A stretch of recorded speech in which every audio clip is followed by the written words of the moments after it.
enquête. Si vous voulez prononcer en français, c'est Khalifa TV. Si vous voulez prononcer un peu en arabe, si vous pouvez faire du c'est Khalifa TV. Pour la première fois, Jawida Jazerli, directrice générale de Khalifa TV et tante du milliardaire Rafik Khalifa, propriétaire de la chaîne, accepte de parler à une équipe de télévision. Après qu'on ait obtenu l'autorisation du CSA, on a commencé à émettre. Eh bien, on a pensé qu'une chaîne francophone du monde arabe aurait un espace réel à occuper. Entre-temps, la chaîne à l'origine 100% musicale a changé de registre. Le positionnement de la chaîne est le suivant. C'est une chaîne généraliste à dominante musicale. Bon, mais quand je dis à dominante musicale, ça fait du 50% de musique entre minuit et 7h du matin, des clips. Dans la journée, nous aurons un programme généraliste avec des émissions d'information. On a prévu 3 flashs le matin, un flash à 13h et une espèce de JT un peu élargi qu'on a appelé Regard d'actualité à 20h. C'est un vrai projet généreux, c'est comme ça que nous concevons cette chaîne-là. On n'est pas une chaîne de plus. C'est vrai que c'est un projet qui a été, je dirais, accouché, pour parler comme ça, dans un contexte assez difficile, comme vous le savez. Tout n'a pas été si simple, loin de là. Le 30 octobre, le quotidien Libération a sorti une enquête explosive sur le groupe Khalifa.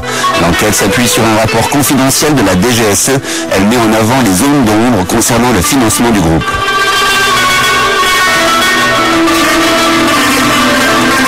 Tout à coup, qu'est-ce qu'on voit sortir des terres tout cuirassées, entourées des stars de Sting à Gérard Depardieu? Une entreprise algérienne qui tout à coup roule sur l'or, achète des avions, des télévisions et tout un tas de choses. Donc, comme sujet journalistique, nous, ça nous a intéressés. Dans une interview donnée à VSD dans son numéro du 7 au 13 novembre, Rafik Khalifa dément les soupçons sur l'origine de sa fortune. Il affirme qu'il ne doit celle-ci qu'à la fabrication de médicaments. Dans la ligne de mire, le débat est lancé et devient politique. Ce groupe n'a pu se développer que grâce au moins à la complicité des généraux, au plus à leur soutien actif. Il y a la famille de Bouteflika qui est dans l'état-major de Khalifa. Donc son frère, des proches à lui, etc. Issu d'un groupe proche du pouvoir des généraux, la chaîne Khalifa TV pose, avant même la mise en place de ses premiers programmes d'information, un certain nombre de questions, à commencer par son indépendance éditoriale par rapport au pouvoir, et ce, à 1 an et demi d'échéance électorale. KTV saura-t-elle respecter le pluralisme politique, une obligation imposée par le CSA? Effectivement, cette chaîne, je ne sais pas si elle va se présenter comme la chaîne soutenant le candidat Bouteflika. Je ne suis pas une agence de communication, mais je suis une chaîne de télévision, et à partir de là, tous les courants auront, selon tous les quotas traditionnels fixés, je dirais, dans la réglementation de l'audiovisuel, mais tout le monde aura droit à la parole. En Algérie, la notion d'opposition est ambiguë. Il y a une opposition qu'on appelle l'opposition dite légale et une opposition qui n'est pas censée être légale. Donc là aussi, on fait parler d'opposition, mais il y a évidemment une opposition qui est agréée par le pouvoir, etc., qui est une opposition un petit peu en trompe-l'œil. La nouvelle légitimité de la chaîne conduit certains à s'interroger sur le rôle qu'a joué le CSA dans cette affaire. Noël Mamère, député maire de Bègle, parle même de pression. Sur le CSA, qu'est-ce qu'il peut y avoir comme type de pression? Des pressions économiques, des pressions politiques. En l'occurrence, je pense que c'est plutôt des pressions politiques. Nous n'avons subi, et nous ne subissons ni à propos de ce dossier, ni d'autres dossiers, aucune pression de caractère politique. Nous prenons nos décisions en toute indépendance et nous avons traité ce dossier en toute indépendance et dans le respect du droit de l'audiovisuel. Sur la question du conventionnement, il n'y avait aucun élément, qui juridiquement nous aurait permis de refuser ce conventionnement. Parallèlement, d'autres comme Libération évoquent l'influence et les réseaux de l'ancien président du CSA, Hervé Bourges. Il y a l'ancien président du CSA, donc tout le monde qui a continué qui pose auprès de Khalifa très volontiers, qui s'affiche à ses fêtes, etc. Donc je ne pense pas que ce soit qu'il ait fait opposition, je pense qu'il a gardé beaucoup de réseaux. C'est depuis très longtemps quelqu'un qui se présente comme un ami de l'Algérie. Un ami de l'Algérie, c'est en termes voilés, une façon de dire un ami du pouvoir algérien. Donc je pense que c'est le nom le plus évident. Je ne même pas de la cabale journalistique, c'est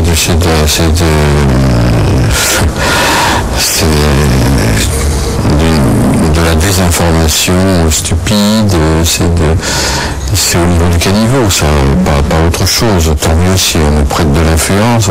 Malheureusement, la décision du CSA ne me doit strictement rien, puisque je n'ai jamais eu à aucun moment de communication, ni avec le président du CSA, ni avec des membres du CSA, ni avec les services du CSA. Hervé Bourges, ancien président de TF1, de France Télévisions et du Conseil supérieur de l'audiovisuel. Bienvenue à Khalifa TV. Bienvenue au moment où, en 2003, s'annonce l'année de l'Algérie en France. Ce qui est sûr en revanche, c'est que le CSA risque d'être amené à s'exprimer sur un terrain glissant, la surveillance du pluralisme de l'information en Algérie. Je pense que le CSA, sans s'en rendre compte, vient de se mettre dans un sacré pétrin. C'est-à-dire que là, il va être forcé de qu'il le veuille ou non, de se définir par rapport à la politique algérienne. Parce que le CSA est armé pour ça, et ça c'est un sacré problème. Nous allons sûrement apprendre beaucoup de choses sur la vie politique algérienne, mais nous allons voir, et nous partons sans a priori particulier. On verra bien. Dans cette histoire, Khalifa TV est victime d'un manque de transparence du groupe Khalifa dont la chaîne est issue, un point trouble que la commission des finances aurait pu balayer facilement en autorisant une enquête parlementaire sur les fameux fonds du groupe et leur utilisation en France. Je regrette beaucoup qu'au moment même où le CSA a accordé son autorisation de diffusion à Khalifa TV, la commission des finances de l'Assemblée nationale ait rejeté ma demande de commission d'enquête parlementaire. Ça dessert les amis de Khalifa. C'est-à-dire quel intérêt à Khalifa, ce qu'on ne sache pas d'où vient son argent si celui-ci est propre. La suite de ce feuilleton politico-médiatico-financier risque de ne pas être inintéressant à suivre, d'autant que l'année 2003 sera celle de l'Algérie en France.